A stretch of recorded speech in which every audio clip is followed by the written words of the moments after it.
யாரியவா உன் பேரு என்னம்மா? பேர் தான் மஞ்சளா. மஞ்சளா? மங்களகரமான பேருமா? பாராட்டா. உன் பேரு என்னம்மா? சொல்லுமா.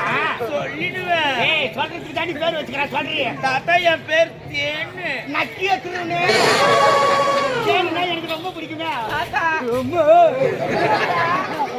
என்ன ஹாஸ்பிட்டல்ல போஸ்ட் மார்டம் பண்ணாத வந்து நிக்கிறீங்க. தாத்தா என்ன பார்த்தா அப்படிலாம் தப்பா பேசுறீங்க தாத்தா. ஆமா. இருக்கிறதே சின்ன பையன் தாத்தா. அப்படியா? இனிமேல் தான் வளரணும் தாத்தா. இனிமேல் தான் வளரணுமா? ஆமா. ராத்திரில படுக்கும்போது லைட் வச்சுட்டுலயே படுமா. ஏன் தாத்தா?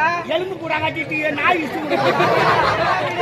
நேற்று தூங்கிட்டு இருக்கும்போது எனக்கு எலி இழுத்துட்டு போயிடுச்சு தாத்தா. எலி இஷ்டமானா பரவாயில்ல, மூஞ்சில் தான் இஷ்டமா கூடாது. சரிடா? வாங்கம்மா. உன் பேரு என்ன ராஜா? என் பேரு ஹேமா தாத்தா. அதம்மா உன் பேரு என்ன? தாத்தா என் பேரு தான் ஹேமா. நான் சொல்றது புரியுதா இல்லையா? ஏமா உன் பேரு என்ன? ஏமா சாசா.